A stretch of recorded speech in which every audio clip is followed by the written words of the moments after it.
What is going on, guys? Welcome to the video. This is part 3 where I'm joined by CrossFit media legend Armen Hammer. I hope you enjoyed the video. The event organizers are mature enough where CrossFit's no longer directly organizing all these events. They're kind of licensing it out and shopping it out, and they can make a whole big to-do about announcing who the next year's host of the CrossFit Games will be or whatever. That's an interesting potential end result. But everything changes if somebody offers you $1 billion or $2 billion, right? All your plans are really, really close to your heart. But then if someone's writing you a check with 9 zeros attached to it, suddenly things change in terms of the perspective. Start to think differently a little bit, don't you? You start thinking a little bit differently when someone offers you $1 billion or $2 billion. And I think that's where the unknown is, right? If the value of the CrossFit Games as an asset increases that much and becomes that big, rivaling something like the UFC, which is, there's no real reason why the UFC should have survived as much as it's brutal. It speaks to a very core audience. Most people don't actually have any experience in not just martial arts, or not just fights, but in martial arts in general, but it has turned into this juggernaut of a brand. And I think that's really, that really speaks to their moves. And I think that, no one thought they were going to sell until they did.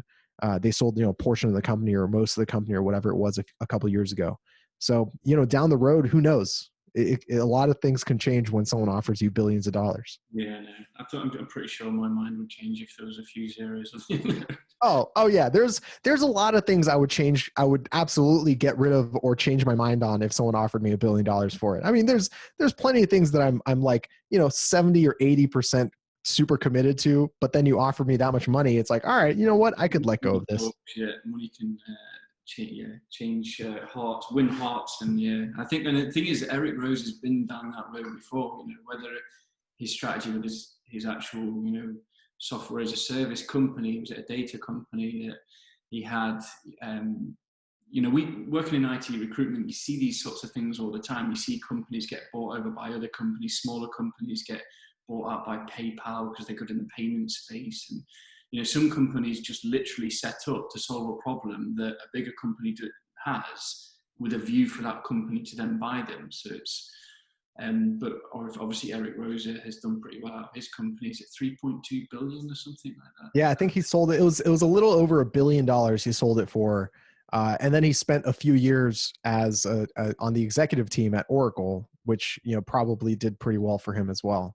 Yeah, he got a decent salary from that, but he seems like a really decent. Have you managed to have a chat with him as of yet? Have you?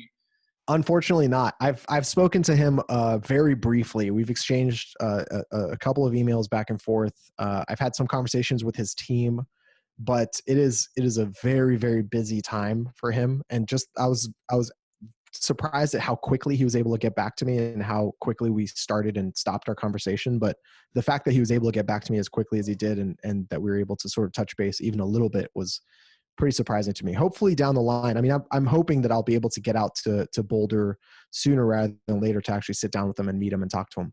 I think this sort of the weight you hold in the kind of CrossFit news space is quite strong. So I think he'd be keen to do that in the future for sure. Because, and what about the media side of things? This is kind of maybe from a personal perspective, because I kind of launched my YouTube channel and quickly realized it was a much tougher gig than I first anticipated. But what about the media side of things? Do you think there'll be a growing area as your plans to grow your kind of media channel? Obviously it is, but I mean, what's the kind of plans for Armen and what you're doing?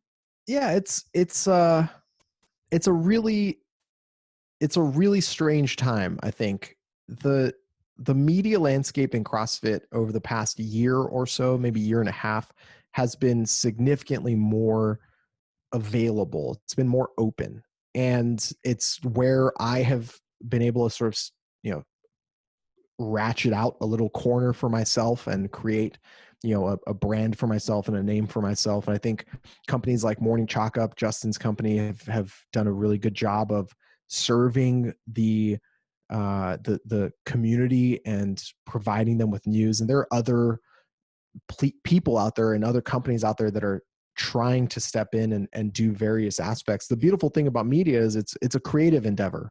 And Yes. so you get to pick exactly how you want to approach things and what you want to talk about.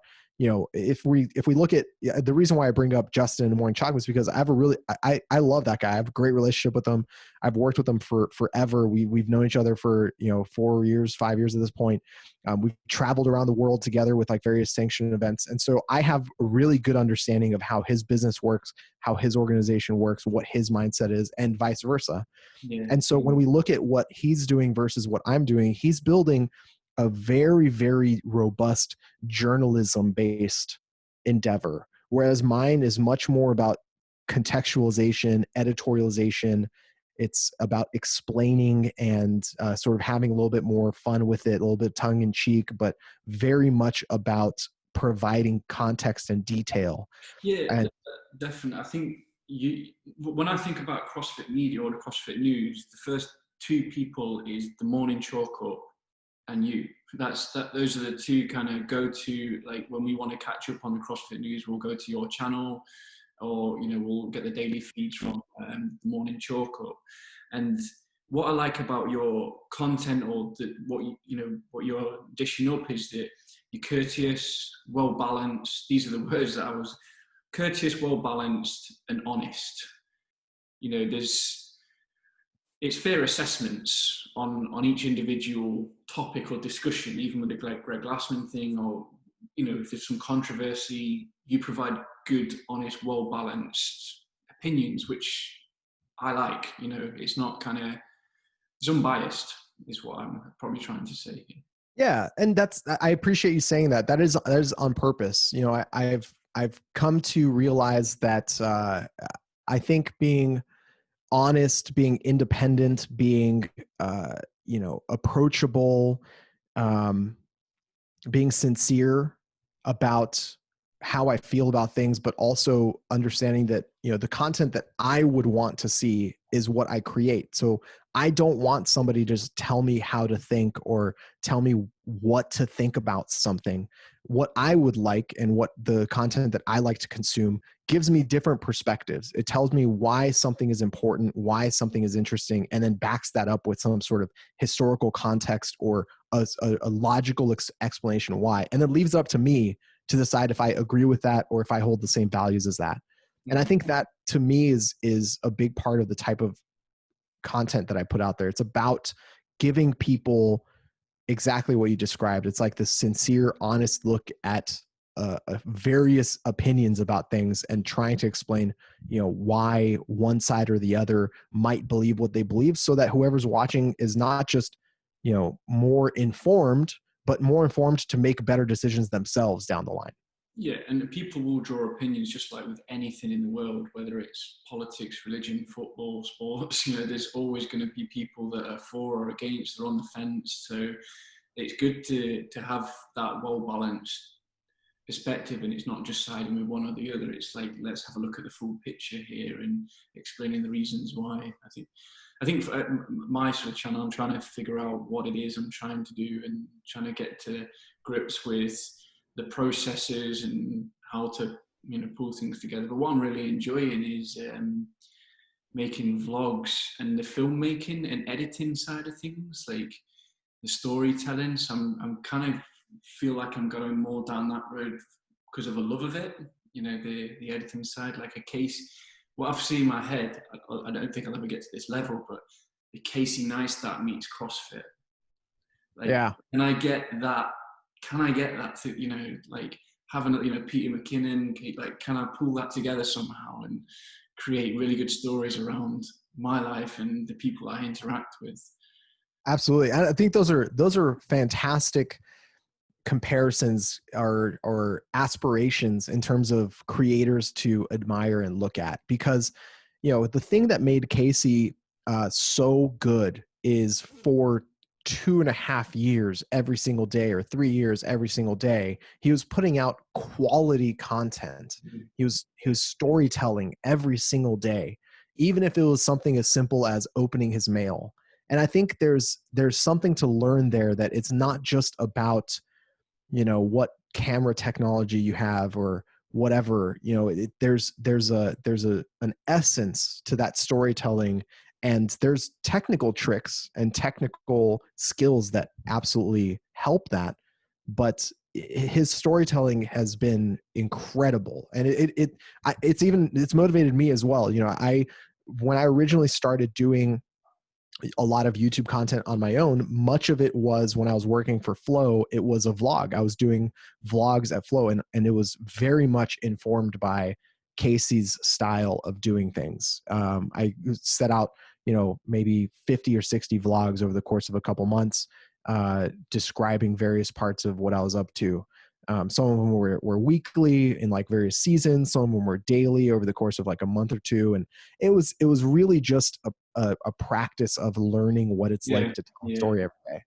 And that's, I'm loving, I'm digging that sort of, that style just now. And it also just enables me to meet cool people, as well. And it's a good vehicle for me to go out there and, I was chasing being a competitive athlete. Last year I got top 1,000 in the UK in the RX category, so I was really happy with that. And then injuries coming in, I'm 34, and I'm like, come on, you need to like, think about what, if you're going to be chasing that kind of competitiveness, like how else can you enjoy CrossFit, be a part of it? And, there's a creative itch as well that I was wanting to scratch. So, got loaded up with a Mac, camera, all that sort of stuff, and then off I went.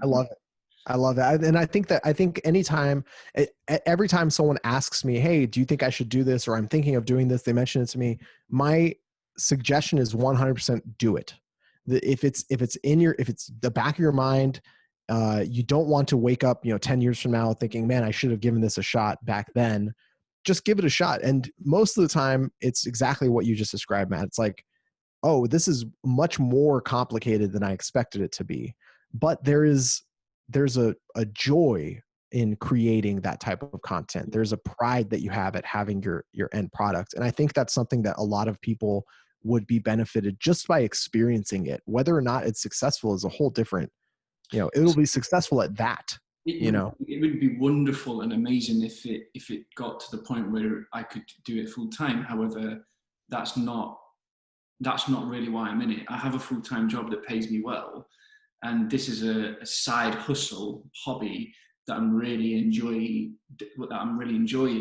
and it's allowing me to get more creative and get more, looking at the KC stuff and looking at how I can, and other people as well. And I'm like, this is just a whole new world of learning, and I'm excited by it, and I can do it with my passions of CrossFit and then meeting more new cool people as well. So it's all a win-win for me. Absolutely. Just awesome. Absolutely. It's been really good to meet you. I've got a 40-minute timer on my my Zoom here. So, but I appreciate your time, Armen. But give that guy a shout, that Fergus. Get him on the go. I definitely will do that. I'll do that once we're off the phone, or once we're off this call, I'm going to send him a message on Instagram and congratulate him and talk to him a little bit. Thank you so much, Matthew. We'll say hello, Armen, because we're planning on going to the games, not this year, if it is this year, but next year. We're going to be definitely getting over to the States, depending on what state the world is in, that is. But if and when we do, I said I was going to hook up with Adam, Klink, and then yourself as well. It would be good to meet up in person. That'd be great. I'm looking forward to that. Thank you so much. And hopefully the 2021 CrossFit Games will allow spectators to show up. Fingers crossed. That'll be good. Yeah, good stuff. All right. Great to meet you, Armen. Take care. Likewise. Take care. Cheers. Guys, I hope you enjoyed that video. If you did, give it a thumbs up. Thanks for all the support so far. If you do want to stay up to date with the content in the channel, please do hit that subscribe button. You'll be doing me a massive favor by doing so. I'll see you in the next video.